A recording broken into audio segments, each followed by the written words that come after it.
Kickoff show live here from Pizza Inn in Greeneville. As always, I'm your host, Tyler, joined here with my good buddy and co-host, Mark Brooks. Mark, how are we doing this fine Saturday morning? Doing perfect. Had a great week. Got my coffee, got my Dr. Pepper. Got the Dr. Pepper, got our breakfast pizza. We're in there.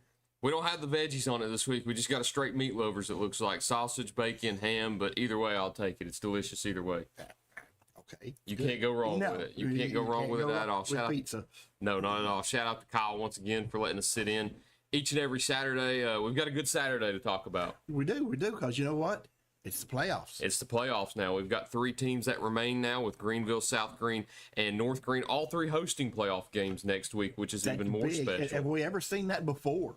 We've seen a few years ago where I remember all 5 teams getting in the playoffs, but I think 4 of those teams had to go on the road. Well, I remember that a lot of teams hosted a few years ago. You had Greeneville that did, you had West Green that did, you had Chucky Doak that did. I know North Green went on the road, and South Green's one that I can't remember if they traveled or I think they did host too. So a few years ago we had 4 that hosted, but I don't think we've ever had the opportunity since Grassroots has been a company to say that every team that's made the playoffs gets to host. Right. And that's what we have the opportunity to do now because Greeneville will host Carter coming up, South Green will host Tellico Plains, and then North Green will host Harriman. But before we get into those games a little bit, we need to talk about how they got there.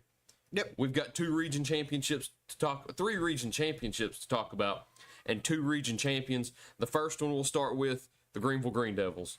Oh, man. Big time football last night on Friday night in Burley Stadium. It was the game that I think a lot of people's eyes were on because everybody's eyes are always on that Greeneville and Elizabethton matchup. You always look forward to it. It used to be kind of in the middle of the season, sandwiched between all the rest of the region games. Since the TSSAA took over region schedules, they placed it in week 11 because they always assume that's going to be for the region championship. And it was again for I don't know how many years in a row now. But I do know for the 4th year in a row, Greeneville took home the Region 1 4A championship with a big win over Elizabethton, 41-7. They had 327 total yards, held Elizabethton to only 178. I mean, I've said it many times, when they hold a team to under 200 yards, they've got a really good shot to win a ball game with that dynamic duo of Caden Ball and Carson Quillen. And it proved so the other night whenever they outgained Elizabethton by 149 yards and just beat them to death on defense. Yeah, and the name you failed to mention there was Zayden Anderson. Yes. If you've not seen this kid play, we all know he's the fastest guy in the state. Yeah. But you put a football in his hand, I think he gets a little faster. You just see the jets turn on, and he had a 90-yard interception return. He's in there on defense. And then he had a long touchdown pass, and then. Another thing you got to mention is that long touchdown pass was an interception that he ripped out of the defending that was ESPN worthy. Yes, it was. And then you had another pick six. Isaac McGill had a pick six. And so last night Greeneville done it with defense. Their defense set up their offense. Normally their offense sets up their defense because they're scoring so many points that you're forcing the other team into making mistakes. And last night they forced them into making mistakes for the offense. So they showed a little versatility in the way they played. And I think it's something we saw last week with Northview where they were able to score in special teams and score on defense and able to provide themselves with cushion down the stretch because they ended up winning that game 56-21. But if you take away that defensive touchdown, does Northview score on that drive? And without that kickoff touchdown, I mean, they could still go down and score on offense, but you don't know how the game can go without those 2 touchdowns. If you take them off the scoreboard, it's 42-21. If you take the 2 defensive plays off the scoreboard here, we're talking about a 27-7 ball game. And if Elizabethton scores on both of those drives, and we're talking about a 1-score ball game coming into the 4th quarter. So 2 huge plays, Aiden Anderson, 90 yards. Isaac McGill, I didn't get his yardage on the pick 6, but back-to-back offensive drive, or I guess defensive drives for Greeneville that they were able to pick both those off and take them into the end zone. They were leading 13-7 at the moment there after Carson Quillen started with a 4-yard rushing touchdown, and Zayden Anderson had that 69-yard receiving touchdown, but they padded their lead there, and then from there on, it was all Greeneville. Carson Quillen had a 23-yard score and a 15-yard score to finish off his trio of touchdowns to bring it to that 41-7 final. And to those seniors, they can walk off that field saying that they've never known the feeling of not being region champions. Yes. And you talk about Carson Quillen. I mean, This kid's almost a machine in the backfield. He had. I don't see how they can not put him in as a Mr. Football finalist. I agree. I just don't see how, because he's getting 100 yards and he does it almost quietly. You look up and you say, oh, he got 3, oh, he got 4, oh, he got 5. And then you look up, oh, he's got 21 carries for 121 yards. How does he do this? I mean, efficient too. Last night, 18 carries, 146 yards, and 3 touchdowns. Not only when you have 3 touchdowns, but whenever you're picking up 146 yards on 18 carries, that's an average of 8 yards a carry. So when you're picking up almost a first down every single time, right. And you've got a quarterback in Caden Baugh who only had 1 incompletion the whole entire game, was 7 of 8 for 121 yards That's with efficient. a passing touchdown, and also had 70 rushing yards. Like, they've got a dual threat quarterback back there now that you also have to watch out for, instead of just having to key in on Carson Quillen. You've got a nice quarterback to go with him that can find his receivers in open space too, as we saw through 9 games up to this point in the season. Right. And these numbers, you talk about efficient. We talk about efficiency in every aspect of life. Yes. Whether you're washing your car or you're at work or you're playing football, and these guys are they're efficient. They're not sufficient. They're efficient. Yes. They improved their record to 7-2, and of course a perfect 5-0 in Region 4A after beating Elizabethton and taking home that Region 1 4A championship. The Green Devils are region champs for the 4th straight year now, and they host Knox Carter coming up this week. Well, one of those losses was a 56-0 win. That's true. So they really just suffered defeat one time. Yes, and that one defeat is to the 9-time defending 3A state champs, who they do not have to worry about in the playoffs this year. Not this year. Not this year. They sure do next year, though. That changes things for next year. A lot, yes. But for the moment, we've got to worry about this year. Yeah, that's right. We don't worry about next year until next year. Yes, and we've got Carter coming up first. After that, they will host, I don't know the winner of who and who, but I do know the first 2 weeks of the playoffs they do host. They do host. Last year, they hosted the first 3. This year, they host the first 2. So Greenville will have Knox Carter coming up this week. Well, the only drawback to making the deep run in the playoffs, if there is a drawback, is that Greenville has a lot of basketball players on the football team. So the basketball team may suffer the first couple of weeks of the season because the football team is doing so well. That's something that I think we've seen in recent years. Yeah, I believe 2 years ago, whenever Jacoby was a senior, you had a football team that was filled with those basketball players. Oh, yeah. So I remember I covered Greenville's first game of the season at home against Volunteer. And I'm not discrediting Volunteer, because Volunteer was a state tournament team that year too. But that Greenville team lost to Volunteer pretty handily. It wasn't like they led for most of the way and Volunteer came back to win. I think they trailed a lot of that too. And then Greenville goes on to win the state championship. Well, and Brad Wilson, he's been coaching basketball a long time. I mean, he's athletic. Because he knows his basketball players might not be back yet. And he knows that an early season loss without your best players doesn't hurt you. It may actually help you, because when you go play a good team and they say, oh, you got 3 losses. Yeah, we can handle you. But no, you can't. Greenville got the bracket in front of us now. They play Knox Carter in the first round. In the second round, they would host the winner of Gibbs and Cherokee if they are able to knock off Knox Carter on Friday night. All playoff games are set for 7 o'clock. That's TSSAA standard. Yes. All the gate prices are set by the TSSAA also. So if you complain, do not go complain to the school's AD. Complain to the TSSAA. Correct. Because when it comes to playoffs, they do not set the ticket what's prices. The complaint about? What is the price of a ticket nowadays? I think playoffs is $10, but for $10, you're getting to watch your team in the playoffs. You get to watch a playoff team, and it's at 7 o'clock. Okay, it might be 30 minutes earlier than what you normally. That just means you get to go out to a place like a Pizza Inn. Yes, a little earlier. Hey, come to Pizza Inn after the game. Get the buffet. What's your favorite thing on the buffet? Pizza. Pizza. What kind of pizza though? Basically any. I agree. There's not really one that you could pick out. No, basically but if there's one thing I love at Pizza Inn, I love a good salad. Oh yeah. I love a good salad at Pizza Inn. You got to have a salad. Absolutely. I don't know. I'd say probably the best thing on my mind on any buffet would be the banana pudding. Banana pudding guy. Banana pudding. Okay, I do like some banana pudding. I don't know if I'd eat it after pizza though. Oh yeah. Oh, really? Oh yeah. Because of the good palate cleanser. No, not just that, but just because it's banana pudding. You're just a big banana pudding guy. Yeah. We're just a big guy. Period. No, you're not too big. We've got Greeneville that we've covered on the first half as one of our 2 region champs. Moving forward into our next region champ that we get to talk about, South Green Rebels. South Green Rebels. We talked about them last week. They nailed down that region championship with the win, but this week they solidified it whenever they knocked off their biggest rival in Hampton with a 35-20 win at home over the Bulldogs to solidify themselves as the Region 1 2A champs. To extend their winning streak, of course, like I say, I'm bad at jinxing things, so I'm not going to say that exact number. Tate and I talked at the Jamboree about different teams, and we both predicted a 9-1 South Green team with 9 consecutive wins. Because we figured when they went to Crockett, that was up and down. Yeah. That was up and down. So we said if they get past Crockett, they'll be undefeated. If they somehow fall to Crockett, they'll have 1 loss. And I don't know that I really predicted, but I really thought they would beat Crockett.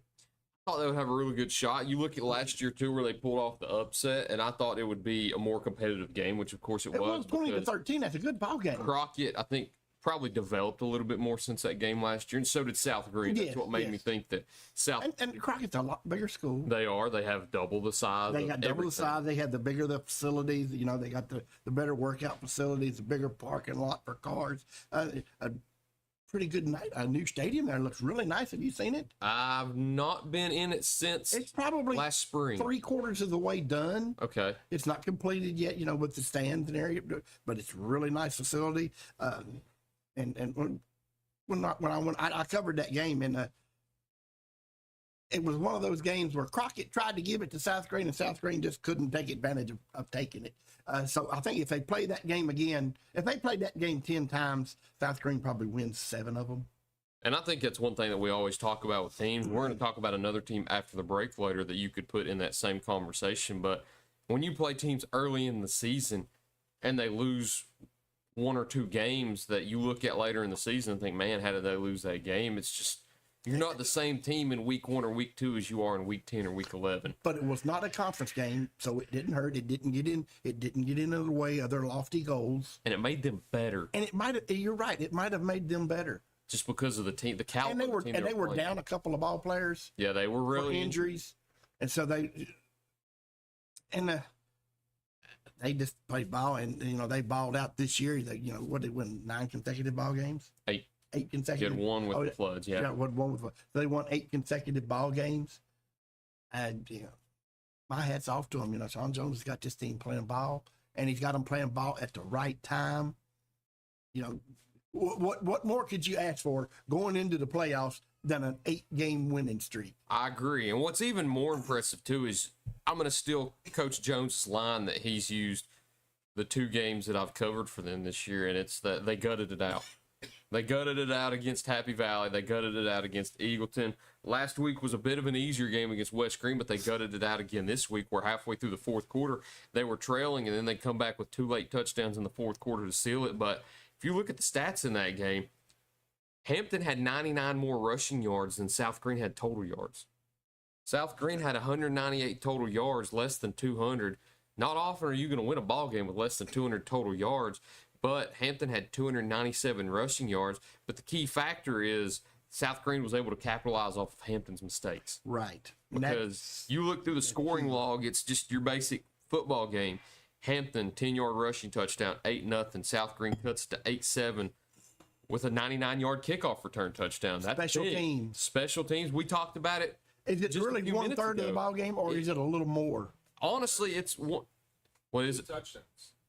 2 what? 2 special teams touchdowns. A fumbled touchdown turned into a fumbled kickoff return turned into another touchdown. I was getting to the fumble recovery touchdown. I forgot about Nash's 99-yard kickoff return touchdown. So, yes, you talk about how you score less than 200 total yards in a game, or you put up less than 200. Okay, this is evident. You can put up less than 200 yards a game and win handedly because of your special teams. And see, that stuff doesn't show up in your standard stat line. No, you look at total yards, it's not going to be included. But every coach on the planet of the earth will look at the special teams. They may not look at it first, they may not look at it last, but they're going to look at it and they're going to prepare for it because they know that it's at least 1/3 of the ball. Yes. At least 1/3. Like you said, if not more. If not more, because special teams comes in on punts, kickoffs, field goals, extra points, 2-point conversions. It's probably, to me, I think it's probably closer to 40% of a ball game. And there's one coach in the county that every interview that I do with him, that's one of his 3 keys to the game each week, is that they have to be better on special teams and play well because of situations like this. Well, Johnny Majors called it the kicking game. Okay. He said, we have to win the kicking game. And I've heard Johnny Majors. Do you even know who Johnny Majors is? Okay. Former head coach. I don't know that much. Okay. He coached Tony Dorsett at Pittsburgh. Okay. Heisman winner. I know that. Okay. There you go. What's the all-time leading rusher when he left? Yeah. I didn't like him because he was a Cowboy. That's all right. It's okay. Not many people like the Cowboys. He still gets respect. Coach Sean Jones does, though. He's a Cowboy fan? He is a Cowboy fan. Okay. I won't give him a shout out. hold that Talking about his against team. him. I won't hold that against him. But Johnny Majors, But so he knows who Johnny Majors and Tony Dorsett is, I'll guarantee you. more than likely. But one of the first things that Johnny Majors would say in his interviews is, we have to win the kicking game. Regardless, he said punts, special team, anything on special teams, we have to win the kicking game. If you can win the kicking game, that gives you an edge. And I'm sure that I probably have, but I can't remember the last time I've seen a high school game where there were 2 special teams touchdowns scored. But I don't remember 2 special teams touchdowns being scored in such a high leverage game like this, where you've already claimed at least the share of the region championship, and you're going to host the 4 seed, but you want to win it outright, and you want to beat your biggest rival in Hampton. And going into the 4th quarter, I think that's kind of what set into South Green's minds where, hey, I mean, we faced adversity throughout the season before, but I don't think outside of the Crockett game in any of their wins that they had trailed halfway through the 4th quarter. And, I mean, big-time football from South Green after that. When you're trailing 20 to 14, and then you come off with a 53-yard receiving touchdown by Jeff Dotson. Trey Gentry gets the bubble screen touchdown that goes into the end zone. And then on the ensuing kickoff, they fumble it. Simon Burns is just there, right place, right time to pick it up and get into the end zone. I mean, big-time plays to be able to win that football game and knock off a team like Hampton. Yeah, they had everything wrapped up. They could have very easily laid down and saved themselves for the next game. But, you know, and I may be talking out of turn, but I think Sean Jones thought in his mind, we're going to go out there, we're going to win this game, we're going to set this tone, we're going to go into the playoffs with a winning attitude. And it's a rivalry game, too. You want to win those games. Really do want to win. But what's the rollover and save your player from getting hurt? Maybe but it didn't turn out that way. No. It turned out the way he picked to win this game and to go into the playoffs on a winning streak and on a high note, that probably helps his team more than anything. And it's incredible to see South Green go on such the winning streak they had, because you look at the back end of their schedule. I mean, man, it was a gauntlet. There were games that the pressure was on them. Oh, yeah. In every single game. You on look the road. At the Seymour game where Coach Jones sat down and talked to me, and he even said we're in playoff mode every week now because the region championship is up for grabs in the last few games, and you're playing a team like Seymour who had lost, I think, 22 straight games up to that point. A lot of people will tell you that's a trap game. That's a game you walk into, you're thinking, okay, they've lost 22 straight, we'll beat them. But you look at it, and going back to what I said a few minutes ago, actually, it just came into my mind. They were down 10 points in that 4th quarter. Mm-hmm. So, yes, they did trail. So, they've overcame a few 4th quarter deficits this year to win ball games. And in that Seymour game, you're going in thinking they've lost 22 straight. We're going to roll over them easy. But you look back and think, South Green's a 2A team, Seymour's a 4A team. Yeah, that's a big difference. There's a big difference in that, just like the Crockett game. And they were able to win that game. Right after that, you go into the Happy Valley game.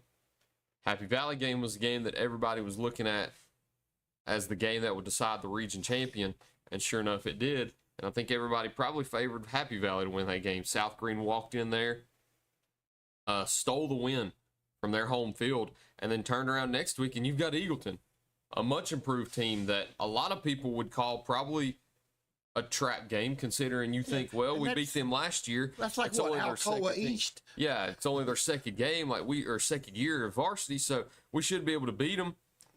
And they come out in the third quarter and score 3 touchdowns to bring it within a touchdown. So great wins back to back to back, and then you walk into that West Green game, you win the milk can, and you're on the high of it. Going into this Hampton game, and you pull off another fourth quarter comeback. I mean, such a fantastic second half by South Green and their football team to finish the regular season out 8-1. Again, a perfect 5-0 in Region 1-2A as the Region 1-2A champions. I don't know if there's anything else we need to say about South Green, but we could go on and on. I think South Green has said it all. We don't need to say that. They've said it all came out, they themselves. made a statement. They said it. They've made statements week after week now, and I think they've earned the respect of everybody, considering that they walked in here and just beat everybody with just statement win after statement win. Now they go into the playoffs as the 1 seed hosting Tellico Plains.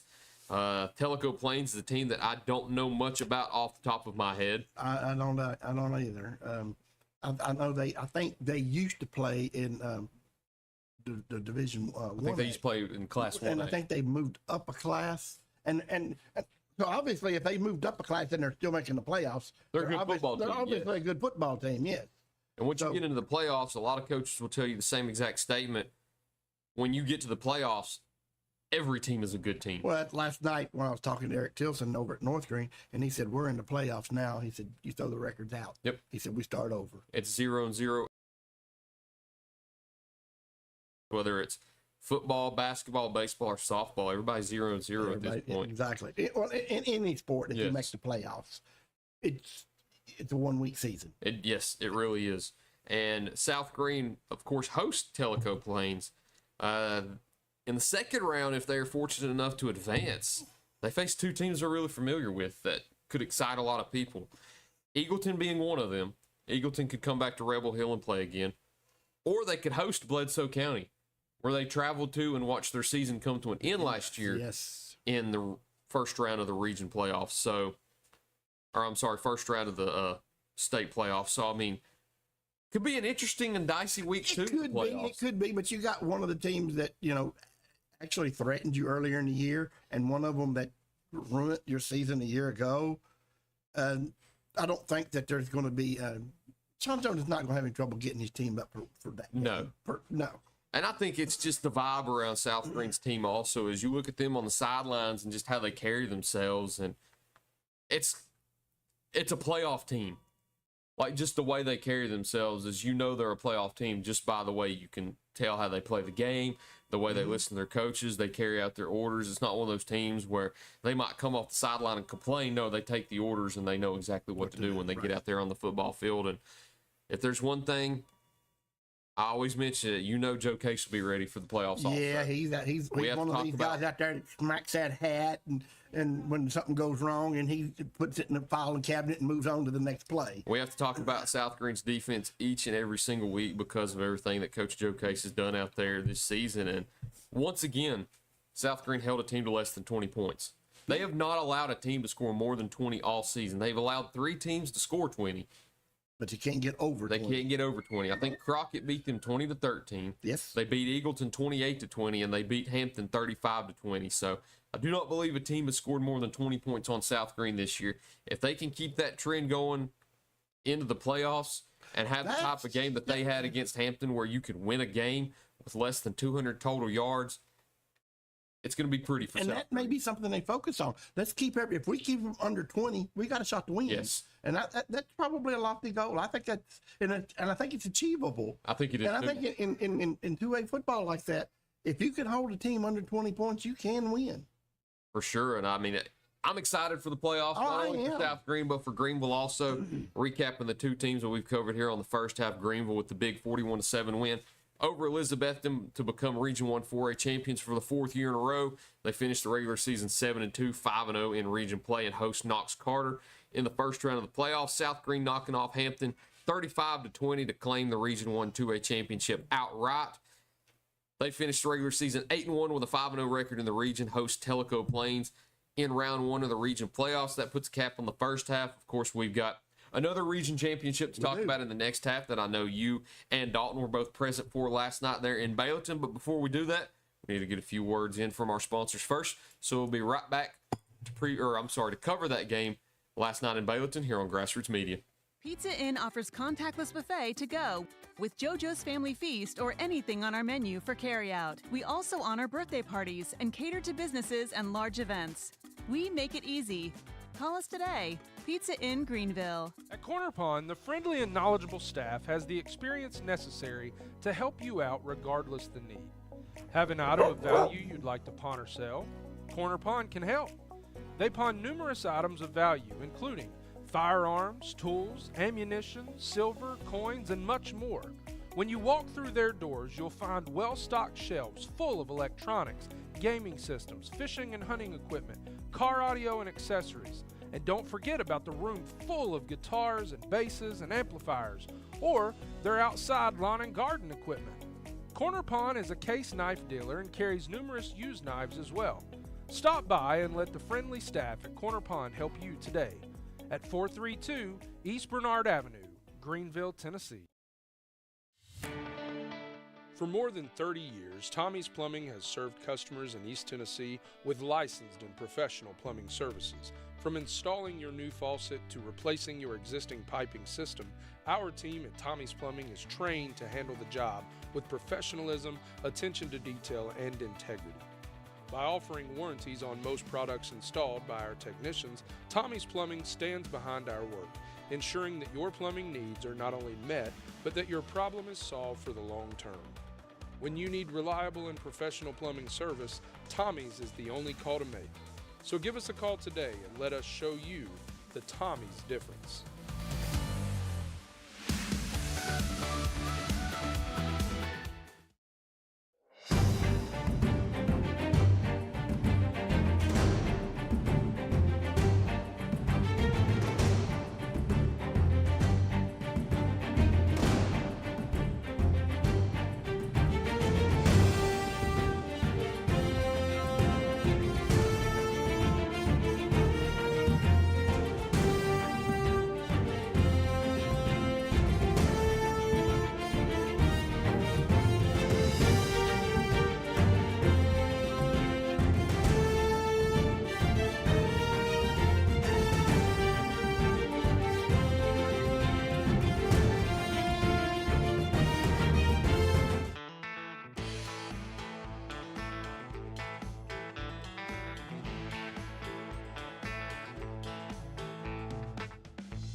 For more than 13 years, Greeneville Hose and Supply has offered hydraulic hoses and adapters, pneumatic hoses and adapters, air conditioner hoses, and a wide range of fittings.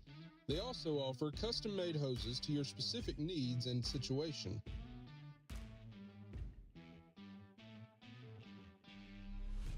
In addition to hoses and fittings, Greeneville Hose and Supply offers AP air distributor parts for trucks, tractors, and heavy equipment air conditioning.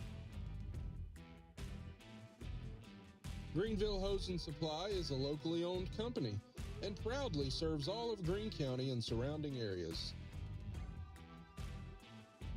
Come by and see them today at 1534 Industrial Road, Greeneville, Tennessee.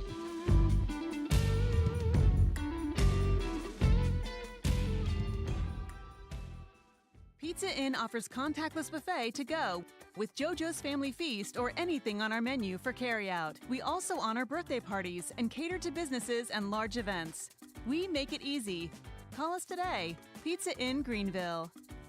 Welcome back to Grassroots Media. Welcome back to this morning's edition of the Pizza Inn Saturday Morning Kickoff Show, live here from Pizza Inn in Greeneville. Once again, I'm your host, Tyler, joined here with my co-host and good buddy, Mark Brooks. Mark, you covered a big, important football game last night in Bayleton. I did. It was probably the biggest game in North Green history. I agree. I don't like ever saying that because I don't either, but I'm a little young, so I don't quite know a lot of the history in their past games, but I don't think that they had ever, actually neither team had ever won the region title. And I don't think North Green's ever played for it. That's where I was getting to. North Green had never played for the region championship, so not only had they never won one, they had never even played for it before, and how special that they got to host it in Bayleton last night. So that's the reason why I say it's potentially the most important game that North Green's ever had in their program history. But for them, Cosby got all the glory last night. Cosby walked off the field the winners last night after a terrific football game with a lot of ups and downs and a lot of sways and momentum. And I'm going to hand it over to you and let you take the floor since you were there covering the game last night. So take us through that monumental game in Bayleton last night. North Green really just didn't capitalize on a couple of big plays. When they needed big plays, it wasn't there. When when the Cosby needed a big play, they got it. I thought the turning point of the ball game was very early. I think it was a 7-0 ball game, and North Green had forced a punt. Okay. It was a bad snap to the punter. I mean, it was terrible. He was going to be tackled for a 20-yard loss. In my opinion, I thought he was down when he was fumbling around trying to pick the ball up. I thought he had hit the ground, but he still had 5 North Green players chasing him. He ran around somehow. I don't know, and even had a jersey pull.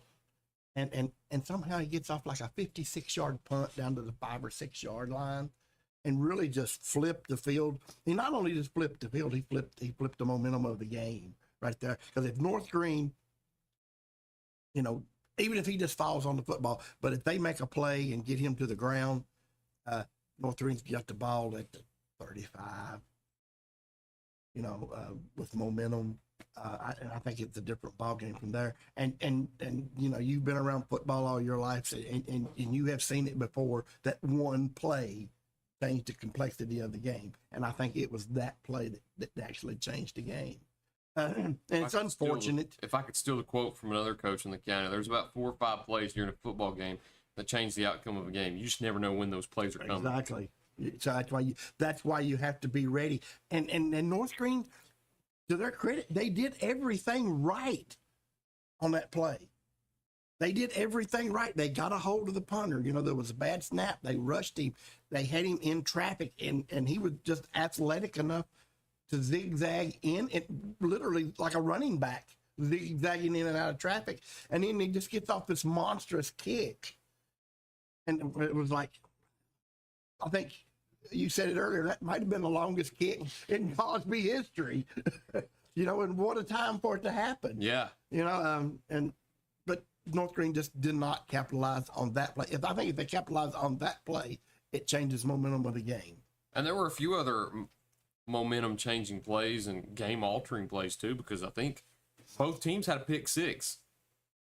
I know North Green had a pick. Cosby had one in the end zone. I'm sorry. Cosby had one in the end zone. Cosby ruined a North Green scoring threat, and North Green has the ball. I think it's 1st and 10 at 21. It's a the kid just made a play. Yeah. On an underthrown pass. He was a diving catch in the end zone, and my hat's off to him. He made a great play at the end of the scoring threat. North Green had a.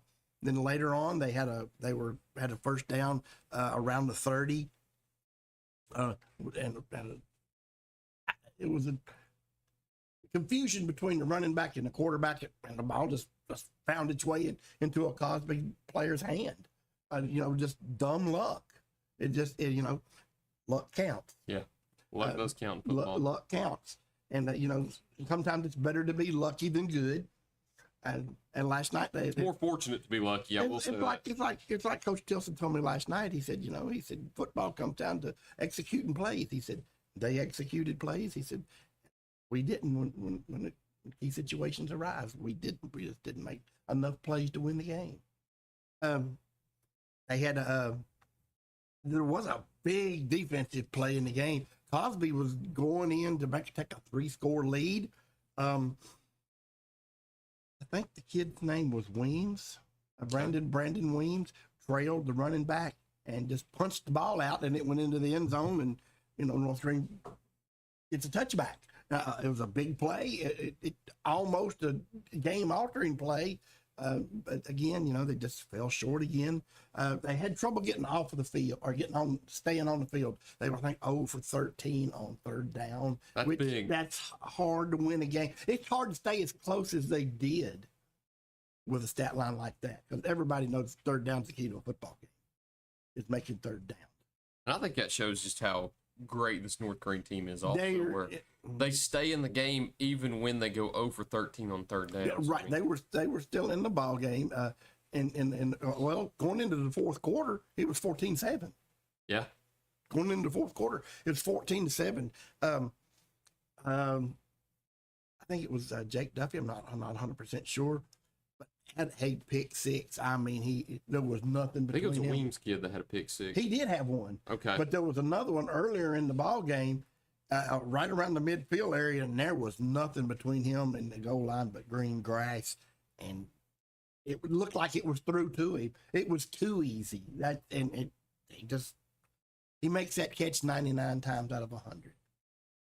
And all you can say is last night, it just wasn't meant to be. I mean, they were coached right. They had the fan base out.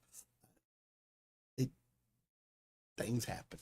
Talk about that turnout, too, because that's something that I mentioned on Coach Tilson's interview this week, is that I wanted to see everybody from Baywoodton out there at that game. I wanted it to be like kind of a movie scene like Remember the Titans, where everybody shuts down every shop, every store to go to the football game. And I heard that it was a great turnout in Baywoodton. It was.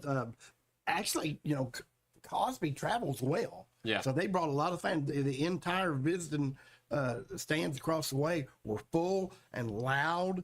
They were into the ball game, as were the North Green fans. Of course, the stands are a little bit bigger, so there was more of them. Had parking in the baseball field, and the baseball field was full. So, again, hats off to Coach Tilson for promoting a team like this. The ball game was not really a sideshow, but everybody knew that, this ball game meant something. It meant more to the area than any other ball game in Bailington history, I guess. For football. There's been some big baseball games and big basketball games over there, but this was the biggest football. You could say everybody's excited about North Green football. You haven't been able to say that a lot in the past, so it's awesome to see that turnout and the excitement around North Green football. And the good news for them is the season's not over yet. Oh, no. That's Great. What Coach Tilson told me last night. He said there's a lot of football to be played. Yes, and there's still a lot on the line, too, is because... Hey, and they still have a chance to have the best record of any North Green team ever. You beat me to it. That's where I was going. They finished the regular season 6-3. They've never won 7 in a season. No, they have won 6. They have won 6. They have never won 7. Good news is they still have the opportunity to do that. Right. And if they do that, they move on to the second round. Which is something they've also never done. Well, they did move to the second round several years ago by virtue of a bye. Okay. So technically they have been in the second round before. Okay, but they've never won a playoff But they've never won one. There's a lot of firsts that are still on the table for North Green, and that's the beautiful part. Exactly. Even when you come to what you think is the peak of your season, playing for your first ever region championship, you still have a lot of firsts that you can still achieve in the playoffs. First 7-win team, first playoff win. Hey, you're hosting the playoffs. Yeah. And in hosting the playoffs, they're hosting Harriman Friday at 7 o'clock. If they were able to win that game, they would play the winner of Coalfield and Jellicoe. And I know Coalfield's a team that they're familiar with also. That's where they went 2 years ago and had their season ended. And Coalfield has been a Class 1A perennial powerhouse. They're 9-1 this year. If anybody keeps up with Class 1A football, they know about Coalfield and they know about their rich history in football down in Class 1A. So they'll have their hands full if they make it to round 2 and are able to get 7 wins and win that first playoff game. But to be able to do that, they got to knock off Harriman on Friday. And there's one thing that I have no doubt about, and that is Coach Tilson will have that team ready against Harriman. Well, they were ready last night. Yes. But like you said, the game comes down to 4, 5, 6, 7 plays. You never know when those plays are coming. And just it was unfortunate for North Green last night that they made most of the plays, but the one they really needed to play, it just came up short. Didn't materialize. Yeah, and you look at them like the interception in the end zone. Normally that play doesn't happen. You look at the fumble there in the 30. Normally that play doesn't happen. You look at the punt. Normally that play doesn't happen. North Green, tackles the punter and goes in for a touchdown. The pick six, that was basically, I'm not going to say it was dropped, but it didn't happen. But normally that play happens. So if you go back and you put the average North Green team on those 5 plays, North Green comes out of that game a winner. It just didn't happen. And you have days like that, in anything you do, driving your car, normally you don't hit 7 red lights going through Greeneville, but it is possible. Sometimes you do, yeah. So, it's things like that happen. And, I have no doubt that Coach Tilson, he was disappointed last night. He really was. He did find some relief in grasping his children after the game. He was, he was, noticeably upset, but he was disappointed. But he was proud of his team because he knew, okay, they're 6-3. They're pretty good. They just didn't win. You can't lay blame on one person or one team. They just didn't win. That's bottom line. They played good enough to win. Only problem was possibly played just a little bit better. And if they play that same way again and those plays go in their direction this upcoming week against Harriman, yes, we could definitely see them win their first ever playoff game. And I'm hoping so. And I'll say it once again, I hope Bayleton's packed out again on Friday night. I'm sure it will be. I look for it to even be bigger because, like you said, this is a playoff game. This is what you play. This is what you play football for. Yeah. Right. And North Green's not used to it. They're definitely not used to hosting it. So it's a beautiful thing that North Green gets to not only host a region championship, but now they get to host a playoff game. All I can say is you better get there early if you're going to find a seat in a parking spot. I agree. So I'll say it. If you want to get there early, or I don't know where you'll be parking. You may be. You don't want to park in that front parking lot in front of the school. They may want to think about taking everybody over to the Davy Crockett truck stop and busting them over. You could have a few shuttles, but hope Bayleton's packed out again when Harriman comes to town for that Friday night kickoff at 7 o'clock in the first round of the region playoffs. But North Green finishes the regular season 6-3, 4-1 in conference play, with that only loss coming to Cosby last night. Who was the game that they didn't play? Williamsburg. Williamsburg out of Kentucky. Yes. But we don't know what that team was like. So they were good. They were good. They were good. They got Elizabethton on their, or I'm sorry, Eagleton on their schedule in that place, but because of the floods and all the scheduling, they had to move their Cloudland game to last week, the 25th, which was the date that their Happy Valley game fell on. So they replaced Williamsburg with Eagleton, moved Cloudland in the place of Happy Valley, and knocked Happy Valley off. So that's how they ended up with 9. But 6-3 is their final regular season winning or their final regular season record. Hopefully moving that up to 7-3 against Harriman. But that's a better winning percentage than the previous best, because the previous best was 6-4. Yes. So this is a better winning percentage. There's a lot of firsts. There's a lot of first in it. And North Green's got a lot of positives to take out of this game. If we done this, and everybody knows ifs and ands were pots and pans. But, on a normal night, on those plays, if they make 3 of them, they probably win the game. And I hope things go their way on Friday night against Harriman when they come to town for that first round playoff game. But that's it for North Green. We've got 2 teams left to talk about who suffered losses this week that ended up being the last game of their regular seasons. I know that the least Probably the most difficult conversation to have is always that last conversation with your team, and it's the one that I like talking about with the least on these shows is those last games. Yeah. Those last coaches shows that I have with those coaches that I'll have this week is just because you never want anything to end, especially a season, but unfortunately for every team except one, you're going to end up a loser at the end. Mm-hmm. Well, and as a coach, you got to have a lot of dad in you. Yeah. You know, because you got, 40, 50, 60 players out there that, basically look up to you. And in some way, you're their dad. You praise them, you pat them on the butt, you make sure they're going to class, you scold them, you have tough love. And it's hard, regardless of if you're 10-0 or if you're 0-10, every coach has got that dad mentality. And it really is hard to watch these kids. And, you got to figure, high school's 4 years long. You got to figure you're going to lose a quarter of those. Yeah. You got to figure you're going to lose at least a quarter of those ball players. And, it's hard to watch those guys walk away that you've had for 4 years. And, that you've taught things and probably taught you things. And it's hard to do that. So it's just hard on the coach as it is a player. It really is. It really is. And you hate to see a season end that way. But, and again, we go back to what Coach Dilson said last night. There's got to be a winner. There's got to be a loser. It's football.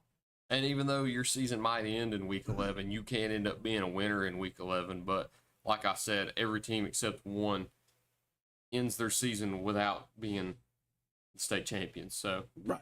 That's the disappointing part in it. Disappointing for Chucky Doak and West Green is even though they knew going into this set of games that their season was ending once the clock hit triple zeros, neither of them were able to come out with wins. Chucky Doak lost to Gatlinburg Pittman 55-3. That lone 3 points was on Chucky Doak's last drive. They moved down the field and got a 20-yard field goal courtesy of Billy Hanlon. And West Green got shut out against Happy Valley 38-0. Neither team could really get anything moving. Great teams that they played. I know Gatlinburg Pittman with the win last night, and with Unicoi win over Johnson County, they actually ended up earning a three-way split of the Region 1 3A championship. Something you don't see every day. That's true, and it's good for Gatlinburg because now they can say that they're region champions in back-to-back years now, yeah. Which is something that they hadn't been able to say in a long time, being in that same region with Alcoa. So good for them that they're region champs back-to-back seasons. Happy Valley, of course, with that win, I think it already solidified themselves as second place in that region, and they will host a playoff game this week. But unfortunate for West Green and Chucky Doak to see their seasons end. Chucky Doak finishes the season 1-8, 0-5 in region play. West Green finishes 3-7, 1-4 in region play. But outside of those, I don't know if there's anything else that we've got left on the show this week. Just go out and support your local school. Relatively shorter show than we're used to. It is. But and next week we only have 3 games to cover next week. And the good news is, they're 3 big games at home. So hey, we ain't got to travel too far next week. Now, what's our game of the week next week, Dalton? We can't have one. We can't have. That's right. TSSAA won't let us have. So I guess we'll just have to burn up Twitter, won't we? And we will. But unfortunately, last night in Bayleton was our last game of the week this year. But I mean, what a great ball game it was to be our last game of the week, with it being the first region championship for either North Green or Cosby. And it went Cosby's way. But to put a cap on the show, Greeneville 41-7 win over Elizabethton, Region 1 4A champions for the 4th straight year. They finished 7-2, 5-0 in region play, host Carter in round 1. South Green with a big 35-20 win over Hampton to become Region 1 2A champions and get sole possession of that. They finished the regular season 8-1, 5-0 in region play, host Tellico Plains on Friday night at 7. North Green finishes the regular season 6-3, 4-1 in region play after the loss to Cosby in the Region 1A championship game. They host Harriman at 7 o'clock on Friday night in the first round of their playoffs. And then Chucky Doak and West Green lost to Gatlinburg Pittman 55-3 and Happy Valley 38-0 respectively to put ends to their season. Chucky Doak 1-8, 0-5. West Green 3-7, 1-4. Mark, let's go watch some college football today. Let's do it. Hey, I got a bye week this week. I don't know what I'm going to do today. Maybe you can pull for Tennessee. You'll never see me do that. Hey, did you watch that game between Texas and Vanderbilt last week? No, I just think I watched some of it. I knew Vanderbilt was not as bad as they have been in years. Vanderbilt might give Tennessee fits. And Texas is probably not as good as they were hyped up to be earlier in the year. You think so? I don't think they are. They really Okay. don't. Not trying to knock you, but which I would do, but I just don't think they're as good as The offense is struggling bad. Right. I think Texas's defense is up there at top 5. Yeah, in the they only nation. give up 24 to. top 5. They only in the give up nation. 24 Yes. to Vanderbilt, where Alabama give up 40 to them. So, I mean, yeah. I think Texas. Not So that would make it, if Alabama and Texas were playing, Alabama would win 40-27.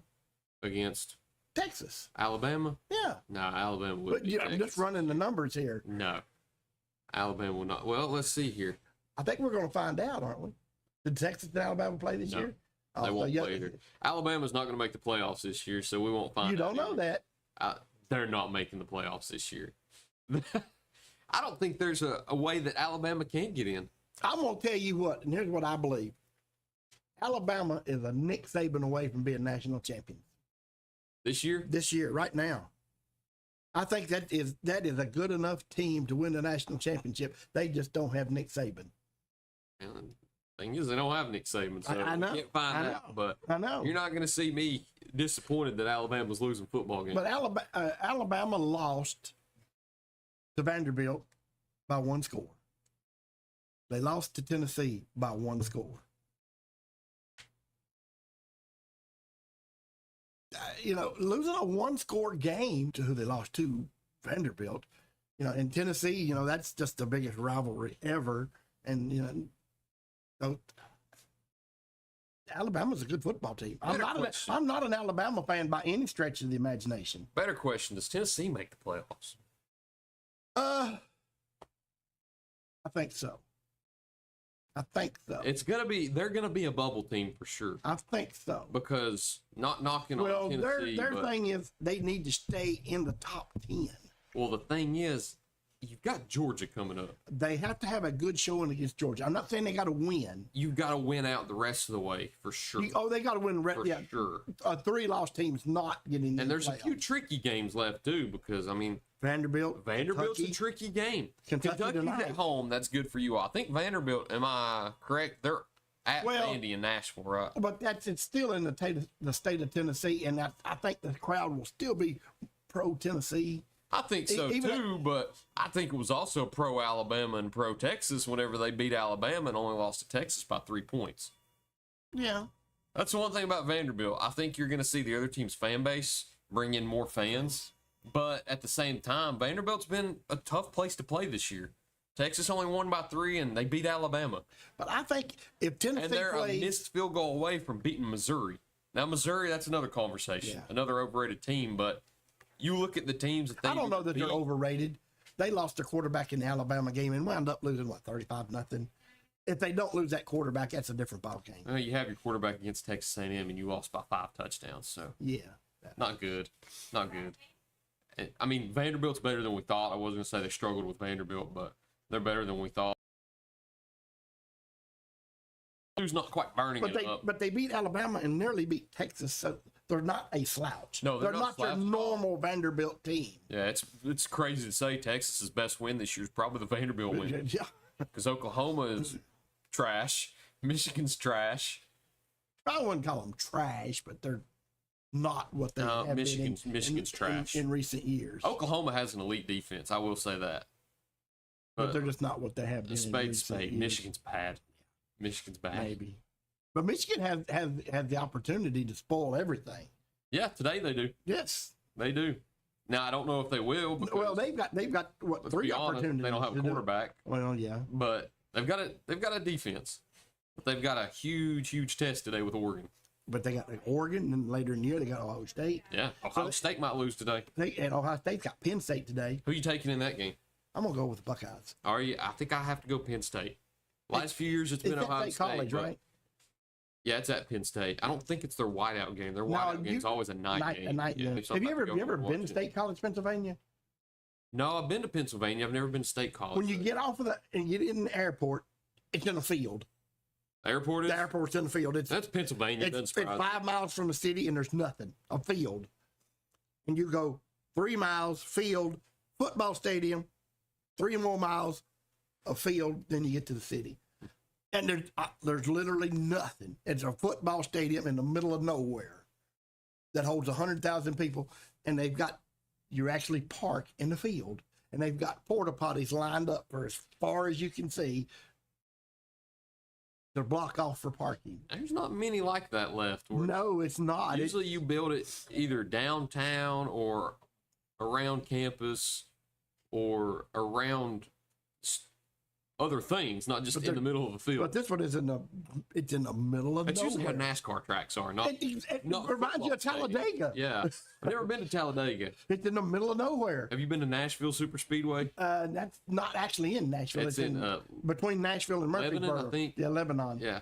But it's middle of nowhere. It's in the middle of nowhere. Middle of nowhere. Darlington. But middle of nowhere. I like that. Bristol. Middle of nowhere. nowhere. I like that. It gives you a lot of parking. That does. I do agree with that. I like that. And gives everybody, to come in from all different directions. I like that. I've not been to a Tennessee game. How bad's parking at a Tennessee game? Oh, it's terrible. Terrible? Oh, it's terrible. I assume I'll have to go in a few years, so I'm just planning ahead. It's you can do things at a Tennessee game. You can park over in the old city and catch the bus over. There's a church nearby about a mile away, and I would just soon give my money to the church as I would park down here at some frat house, where they're throwing beer at my car. So that's just me, but you're going to park at least a mile away. The parking in Knoxville is the horrendous part about going to a Tennessee game. Because you got to get there 3 hours early, and then you're not going to get out of there for at least an hour and a half. That's the I worst remember part the about it. Oklahoma game. Somewhere along in there. Yeah, Baker Mayfield. Baker Mayfield brought him in double overtime. But it was a 7:30 start. I didn't get home till like 2 a.m. Yeah, and we don't live too terribly far from. No, from but I sat in the parking garage for 2 hours. Yeah, that's how it is. That's the worst part about it is after that game. That's why whenever I go to games, just chillax because you're not gonna get out of there any quicker than you got in. But last question too: who makes the SEC championship game? There's two big games. I don't know. It's really. I think the two games that are really going to decide everything is Tennessee, Georgia, Texas, Texas A&M. I think your winners of that game make it. I think the A&M has made this change at quarterback, and nobody is prepared for it.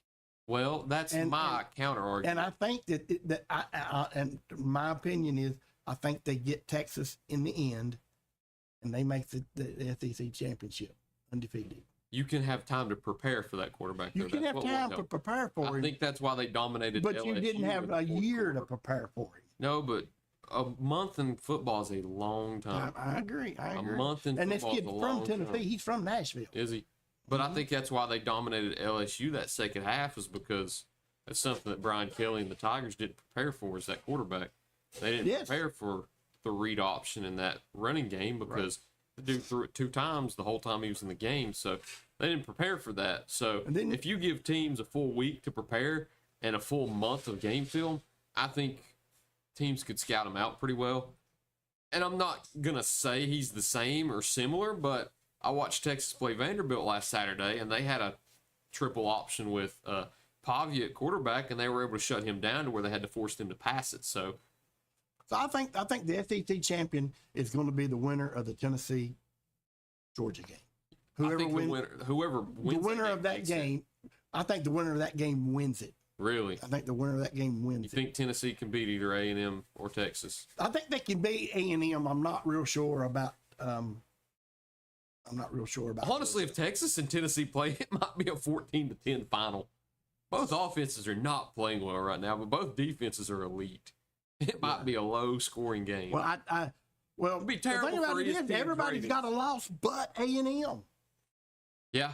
And it may come down to A&M can play for the SEC title with a loss. No, they can't. A&M's got to get They past can't. Beamer ball.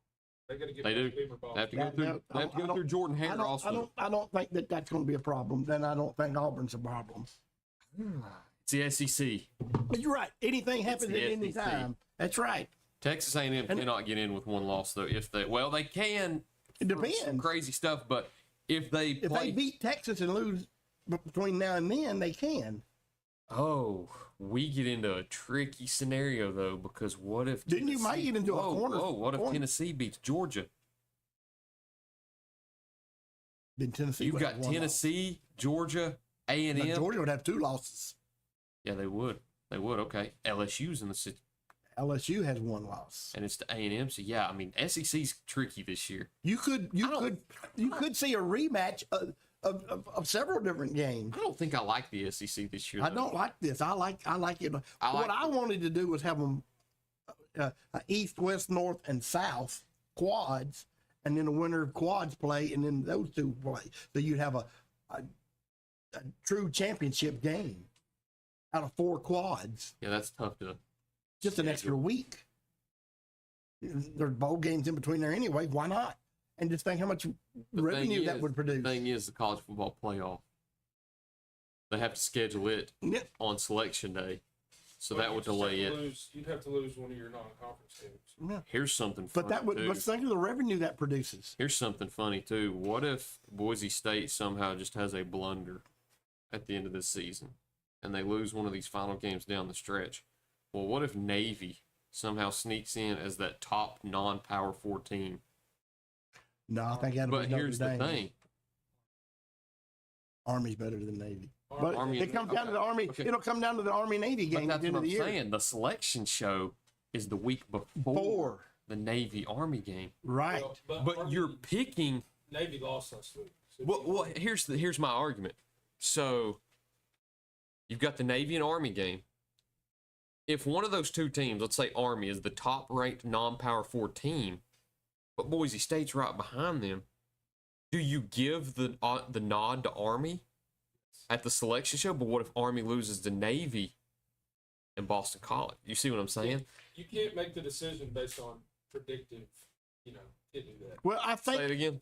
You can't make the selection based on predictive what might happen. You have to say what has happened. But that's a regular season game. if Can you play Army, in the postseason without the regular season being over? I think if Army is a legitimate contender for the top 12, that they'll postpone the selection. I think they should. And I think they'll have to. You can't schedule the postseason without the regular season being over. It's not Correct. gonna matter though. I mean, Boise State's going to go undefeated. But that's the scenario that I thought Heisman, about. who's your Heisman winner? Genty. Oh no, Dylan Sampson. Travis Hunter, hands down. Dylan Hunter, Sampson. maybe. Colorado has improved this year. I would Dylan say. Sampson, Yeah. It's not Dylan. that's Sampson. next year. No, he's in the NFL next year. No, oh, is he? Okay. Yeah. But I think Travis Hunter. Hunter might be. Hunter, look here. I I'll say heard a who guy it's say this not. the other night. I don't get fired up often. I do not like how they give these Oregon quarterbacks the Heisman favorite Yeah. every single year. That's just because they throw the ball 40 times a game. And they have such a high-powered offense. Bo Nix was favored going into the Yeah, and he didn't even. Pac-12 yeah. championship last year. He lost the game, and they were like, okay, it's Jaden Daniels now. It should have been Jaden Daniels It's all all the way. along. That's what I'm saying. It ought to be Travis Hunter. He is the best football player in the country.